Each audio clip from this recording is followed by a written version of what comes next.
ayyaana kana sababeeffachuudhaan TV'n keenya TV'n Hand of God namoota yookaan immoo dargaggoota magaalaa keenya keessa jiran baratanii carraan hojii kan isaaniif hin argamneef namoota muraasaaf karaa TV Hand of God hojii xiqqoo jalqabsiisuudhaaf kan nuti jennu tarii maallaqa kennuurra wantoota garaa gochuurra mana hojii xiqqoo ishee bananii yoo hojii jalqabsiisan bara eger yaadannoo dhalachuu gooftaa keenya Yesuus Kiristoositti wanta addaa nuuf qabatanii dhufu jennee yaadna. Kanaaf asumaan akkamitti hojjetu maal hojjetu isa jedhu isinitti agarsiisa na daawwadhaan isiniin jedha. Waaqayyo isin eebbisu ayyaana gaarii. Noormaalii kun bifa lamaan dhufa. Tokko duudaa isaatu dhufa, tokko immoo akkasitti hojjetamee dhufa jechuudha. Boolli isaa kun wal qixxee miti. Boolli isaa wal qixxee ta'uu dhiisuun isaa immoo iddoon tokko akka inni dafee oo'u iddoon tokko akka inni qabbanaa'u sin jalaa godha. Maal gochuu qabna jechuudha? Boolli kun wal qixxaachuu qaba jechuudha. Iddoo jechuun bakka argama keetii achi malee maaloo filachuun kan sitti baqatee boqochiifta ammattee jaalalaan simachuun. Iddoo jechuun bakka argama keetii si jalatti gajjachuun ol ka'uudha. Qabatanii somaa dhabanis jireenyis wajjin wal ta'uudha. Kana fakkaata qodaan keessan kana hundumaa fudhattanii hattanii gabaarra oolchuun immoo kan keessanii jechuudha. Galatoomaa jenna yaa hojii guddaatti hojjetamee jira waan ta'eedhaaf waan guddaadha. TV'n Hand of God akkasumas Raajii Minteen sagantaa kan akkasitti qindeessitanii dargaggootuma muraasa deeggarraa jedhuun akkasitti qindaa'uusaa baay'ee maqaa bulchiinsa magaalaatiin isin galateeffanna. Dhugaa dubbachuuf ta'e waan baay'ee nama gammachiisuudha. Baay'ee ulfaadhaa baay'ee galatoomaa isiniin jenna. Waan biraadhaanis deeggarsa taasisaa ture waldaan Hand of God hin beekna. Akka magaalaattis piroojeektii adda addaa keessattis hirmaannaa kallattii adda addaatiinis taasifamaa ture. Baay'ee ulfaadhaa baay'ee galatoomaa jechuun barbaada gama kootiin. Ulfaadhaa. TV'n Hand of God waggaa waggaatti kennaawwan garaagaraa hojii kaataalaa garaagaraa nu wajjin hojjetaa jira. Keessumaa immoo guyyaa irraa kan argamnu dargaggoota keenya waldaadhaan ijaaruudhaan akkuma isin argaa jirtan kana meeshaa kana nu biteetu nu arjoomee jira jechuudha. TV'n Hand of God hojiin hojjetaa jiru hojii afuuraa qofatu hin taane hojii fooniis hojii eebbifamaa hojjetaa jira waan ta'eef keessumaa Raajiin Mintisoot baay'ee isin galateeffachuu barbaadna. Ulfaadhaa kanaa ol deeggarsi keessan nu biraan hafin dargaggeessi keenya bira dhaabbachuun keessan ammallee cimee itti fufu baay'ee isin galateeffanneerra guddaa galatoomaa ulfaadhaa isiniin jechuun barbaada. Nama waaqayyo isaa karaa isaatii waaqayyo callaa kana nuuf uume nu bara baay'eedhaaf hojii dhabnee turre barannees xumurree lafa taa'aa turre akkasitti jirru har'ammoo kunoo callaa kan arganne callaa kan argachuu kootti baay'ee waaqayyoon galateeffadha. Baay'ee nama waaqayyo Raajii Mintisloote Befiqaaduu baay'een galateeffadha. Nutis immoo dadhabbii nama waaqayyo Raajii Mintisloote Befiqaaduu akka karaatti hin balleessinee fi konfidensii godhanne yookiis immoo hojii kanatti amannee fudhannee hojii kana hojiirra oolchine wanta hundumayyuu immoo seeraan hojjennee bu'aa isaas argisiifnee nus immoo dhaloota booddee keenya jiranii fi karaa taanee itti agarsiifne jedhee yaada. Fooziyaa Buzaayyoon jedhama jiraataadhuma magaalaa kanaati. Ani carraa kan argachuu kootti guddaa gammadeera. Baay'ee hojii dhabnee barannee finnee teenyee baay'ee rakkataa turre. Raajii nama waaqayyo guddaa godheen galateeffadha. Waaqayyo bara isaanii jireenya isaanii tajaajila isaanii waaqayyo isaaniif dabalu xaara isaaniitu lafatti hin balleessin nus akkaataa isaaniitti nu tajaajilaniin waan baay'ee nu barsiisaniiru guddaa godhee galateeffannaa waaqayyo nagar. Abbaa mul'ataa Mintisoot Befiqaaduutiinis baay'ee galatoomaa jechaanii dargaggoon magaalaa Beddellee hojii dhabaadha kan jedhame leenjii kennaa turanii leenjii kana kan kennanii ogummaadhaan kan kennanii ogummaadhaan erga nuu kennanii boodas immoo eelee kana nuu kennanii gurgurtaadhaaf akka nuu dhiyeessanii guddaa isaan galateeffachuu barbaanna. Raajii Mintisoot Befiqaaduutiin guddaa galatoomaa jedha. Maqaan koo Qiddistaa Lamuun jedhama. Carraa kan argachuu kootti baay'ee gammadeera. Abbaa mul'ataa yaada kana nuuf kennaniifis kan nu bira dhaabbatanis baay'een galateeffadha. Hojii kana akkasitti nu jalqabsiisanii dadhabbii baay'eetu qabu. Hojii kana nu jalqabsiisanii hojii kana immoo jalqabnee akkasumaan dhaabna toon taane nuyis fakkeenya ijoollotaaf kan hojii dhabeefis fakkeenya taane gara fuulduraatti akka tattaafannee nus jijjiiramne isa kan akka jijjiiruu hawween jira. Kanaafiyyuu abbaa mul'ataa kana baay'ee galatoomaa siin jedha galatooma.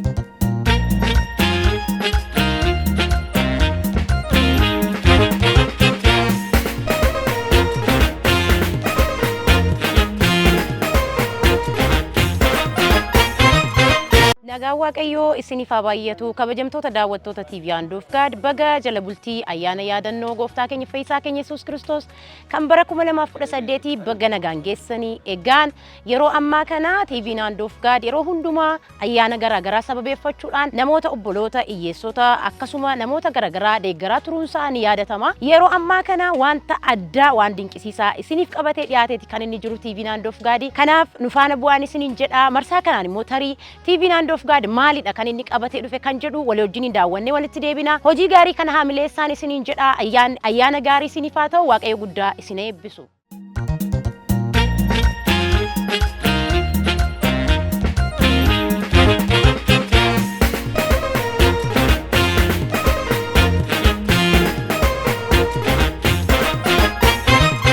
Nagaan isiniif haa ta'u hordoftoota TV Hand of God baga yaadannoo dhalachuu gooftaa keenya Yesuus Kiristoos nagaan geessan jechuun barbaada. Ayyaana kana sababeeffachuudhaan TV'n keenya TV'n Hand of God namoota yookaan immoo dargaggoota magaalaa keenya keessa jiran addumaan baratanii carraan hojii kan isaaniif hin argamneef namoota muraasaaf karaa TV Hand of God hojii xiqqoo jalqabsiisuudhaaf kan nuti jennu dargaggoota kana jajjabeessinee mana hojii xinnoo amma nuyi jalqabnu kanaanii jarri immoo hojjetanii boriitu namoota nama gargaaran akka ta'aniif namoota biyyaaf dhaabatan akka ta'aniif tarii maallaqa kennuurra wantoota garaagaraa gochuurra mana hojii xiqqoo ishee bananii yoo hojii jalqabsiisan bara eger yaadannoo dhalachuu gooftaa keenya Yesuus Kiristoositti wanta addaa nuuf qabatanii dhufu jennee yaadna. Kanaaf asumaan akkamitti hojjetu maal hojjetu isa jedhu isinitti agarsiisaa na daawwadhaan isiniin jedha. Waaqayyo isin eebbisu ayyaana gaarii.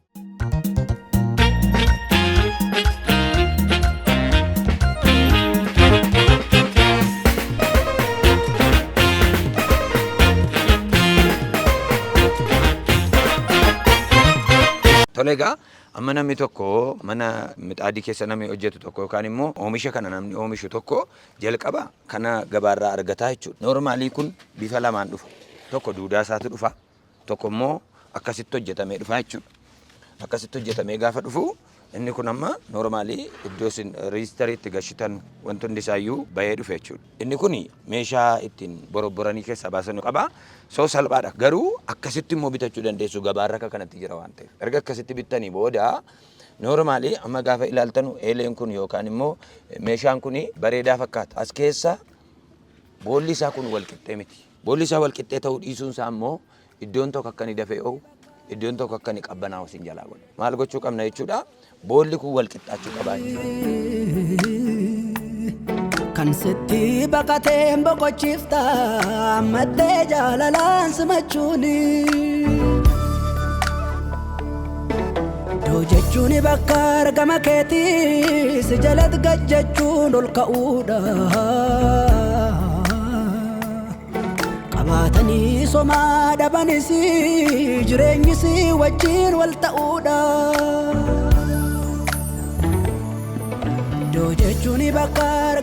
Reejistarii jechuun ishee kanadha. Reejistariin kun saantima 70.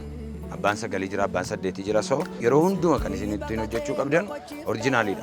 Because orjinaaliidhaan hojjettanu taanaan akka tasaa as gidduutti cituu danda'a. Isheen kun abbaa 9ti orjinaali. Waraajii isheen jedhamtu ishee kanadha.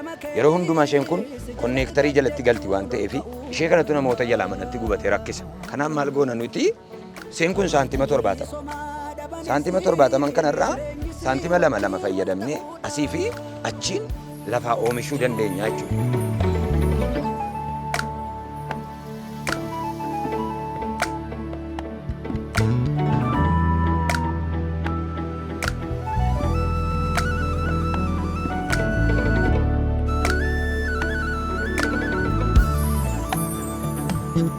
Aturamu milake jala wamicha birarra flolani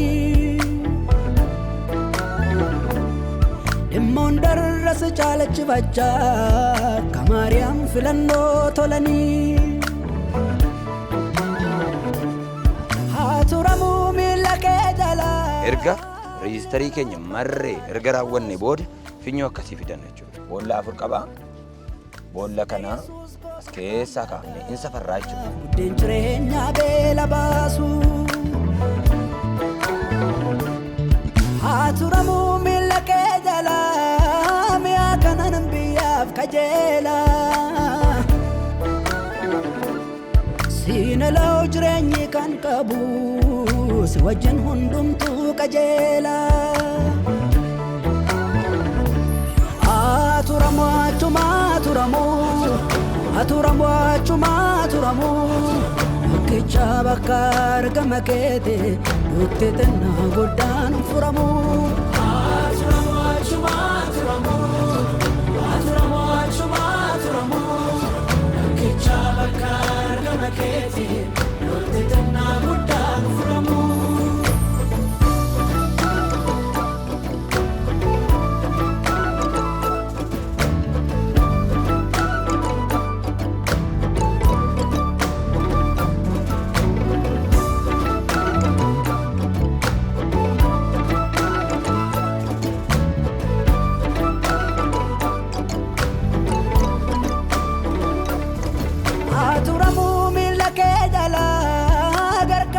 Reestarii keenya hojjenneerra, gashineerra, hamma inni qorutti eegnaa jechuudha. Yeroo kun hojjetamu baay'ee garmalee hin haphata taanaan humni ibsaa dhufu kun gara kanaanis gara jalaatiin isin hawwaa jechuudha. Kanaaf gara sanatti nuun dabarsu waan ta'eef kun sirriidhumatti furdatee hojjetamuu qaba jechuudha. Isteeppii itti aanutti darbu.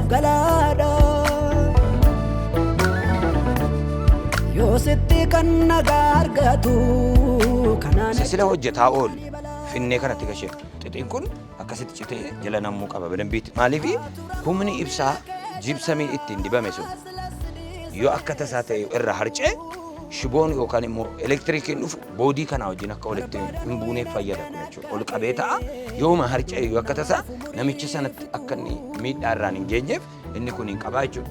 So eelee kana gashinaa jechuudha. Aturamu achuma aturamu bakkicha bakka argama keete nutti xinnaa guddaan furamu. Aturamu achuma aturamu bakkicha bakka argama keete nutti xinnaa guddaan furamu.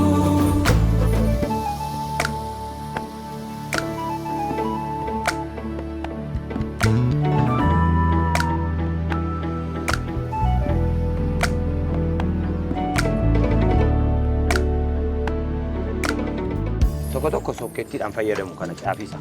Meebii inni sookettii baay'ee bu'a qabeessa miti. Garuu humni ibsaa keenya bakkeedhaa dhufu kanaan dhufu. Erga kanaan dhufee booda diree karii kana keessa asiin galaa jechuudha. As jalaan erga galee booddee as keessa ba'ee ishee kana keessa ba'eetu dhufeessa kanaaf dabarsa. Durayyuu ofii qajeelummaa qabaadhe miti amaan takka naa rafeefi. Kanan mana ta'as gahuuni. Already dhumeera jechuudha. Erga kun ta'ee booddee ishee kana fiddanii asirratti.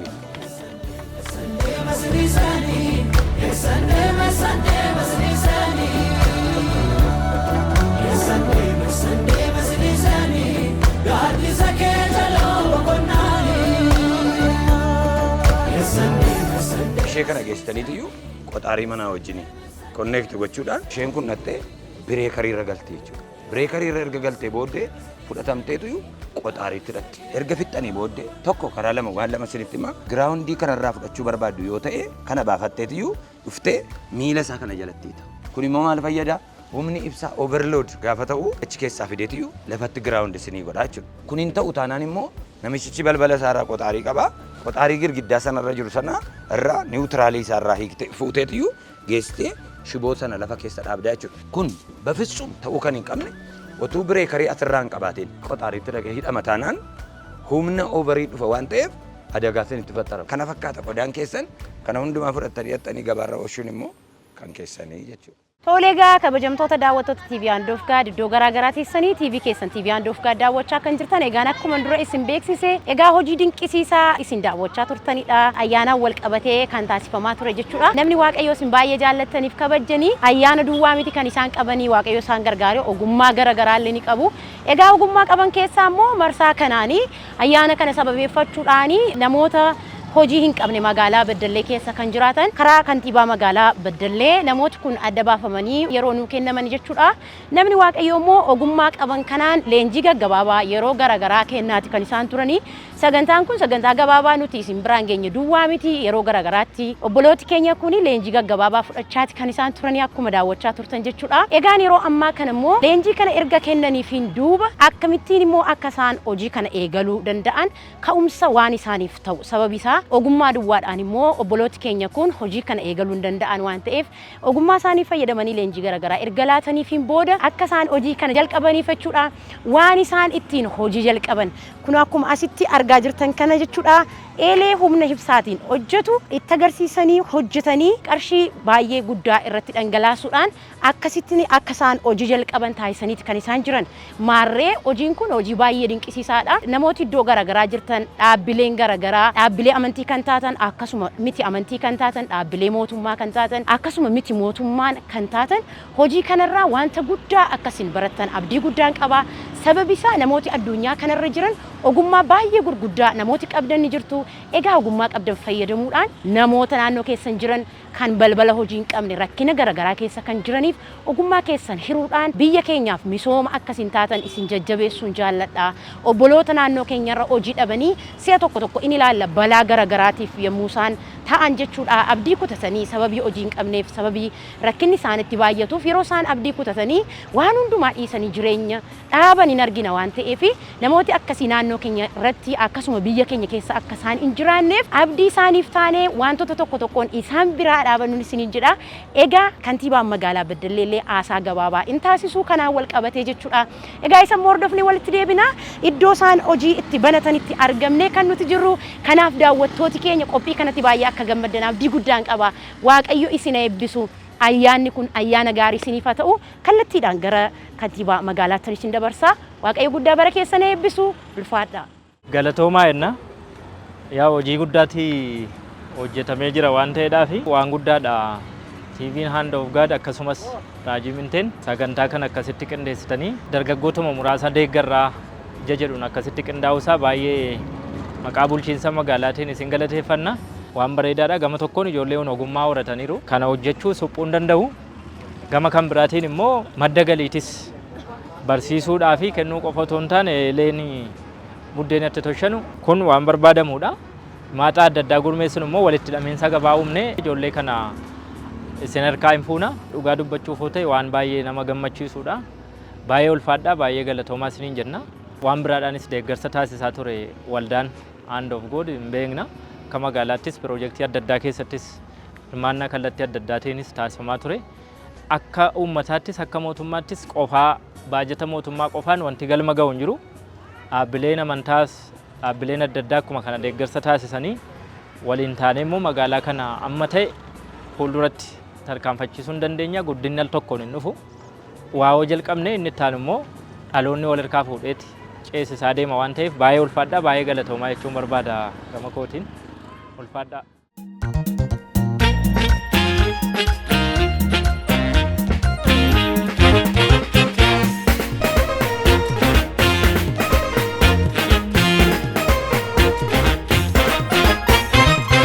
Tole hordoftoota TV Hand of God baga yaadannoo dhalachuu gooftaa keenya Yesuus Kiristoosiin isin ga'e jechuun barbaada irra deebiidhaani. Egaa akkuma beekamu akkuma sila ilaalaa turtanii TV'n Hand of God ijoollota muraasa mootummaa harkaa fuuchuudhaan yookaan immoo gurmaa'anii kan gara keenyatti nuuf kennaman namoota 8tiif haala mijeessuudhaan akkuma isin sila ilaalaa turtan hojii uumnee jirra jechuudha. Hojiin uumne kana keessatti hojii kanaaf maallaqa baasuu duwwaa otoo hin taane leenjii gabaabaa akkuma isin ilaalaa turtan kenninee fi ijoolleen kun gara fuulduraatti hojii kana hojjechaa ofii isaaniitiif dandeettii kalaquu akkasumas dandeettii oomishuu keessatti hirmaannaa akka qabaataniif ofuma isaaniitii hojjetanii ofuma isaaniitii gabaadhaaf akka dhiyeessan wantoota tokko tokkotti agarsiisnee amma immoo meeshaa kana mana kan ji'a 3 kiraayii iddoo kanatti fuuchuudhaan akkasumas immoo meeshaa kana bituudhaan namoonni 8 akka isaan hojii eegalan gooneerra jechuudha. Akkuma beekamu kanaan dura ayyaana waggaatti wantoota ayyaana barbaachisan garaagaraa namootaaf dhiyeessuudhaan TV'n keenya hin beekama. Amma immoo darabeessa kanaaf dargaggootaaf wantoota tokko tokko mijeessuu yaalleerra. Isa ittaan mootummaa bira dhaabachuudhaan yookaan immoo kilaasterri dhimma kana qabatee jiru yoo haala mijeessu yoo mana mijeessu gara fuulduraatti TV'n Hand of God haala mijeessee amma dandeettii isaa amma waaqayyo isa gargaara dargaggoota hojiitti seensisuudhaaf karoora guddaa qabnaa jechuudha. Karoorri nu qabnu baay'eedha. Yoo waaqayyo nu gargaara isa ittaanutti immoo kan kana caaluun hin dhufna.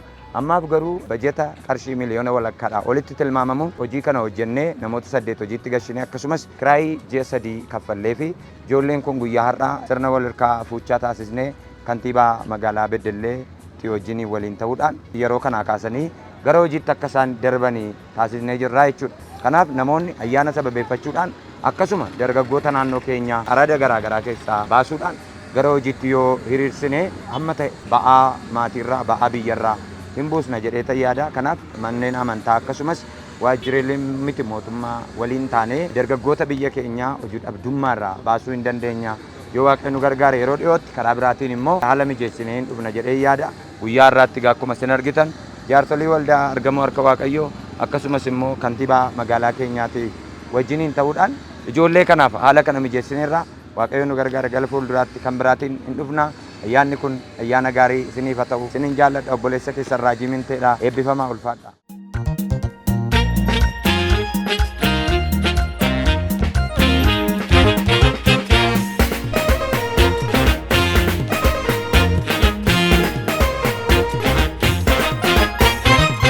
Tole maqaan koo Gammachuu Adabaati itti gaafatamaa gurmuu dargaggoota godina Buunoo Beddelleeti. TV'n Hand of God waggaa waggaatti kennaawwan garaagaraa hojii kaataalaa garaagaraa nu wajjin hojjetaa jira. Keessumaa immoo guyyaa har'aa kan argamnu dargaggoota keenya waldaadhaan ijaaruudhaan akkuma isin argaa jirtan kana meeshaa kana nu biteetu nu arjoomee jiru jechuudha. TV'n Hand of God hojiin hojjetaa jiru hojii afuuraa qofatu hin taane hojii fooniis hojii eebbifamaa hojjetaa jira waan ta'eef keessumaa Raajiin Mintisoot akkasumas amantoonni Hand of God baay'ee isin galateeffachuu barbaadna ulfaadha. Kana ol deeggarsi keessan nu biraan hafin dargaggeessi keenya bira dhaabbachuun keessan ammallee cimee itti fufu baay'ee isin galateeffanneerra guddaa galatoomaa ulfaadhaa isiniin jechuun barbaada. Nama Waaqayyoo isaa karaa isaatiin Waaqayyoo callaa kana nuuf uume nu bara baay'eedhaaf hojii dhabnee turre barannees xumurree lafa taa'aa turre akkasitti jirru har'a immoo kunoo callaa kana arganne callaa kana argachuu kootti baay'ee Waaqayyoon galateeffadha baay'ee nama Waaqayyoo Raajii Mintisootee beefikaadhu baay'een galateeffadha akkasuma immoo namoota warreen callaa kana nuuf qopheessanii bulchiinsa magaalaa keenya kan ta'anii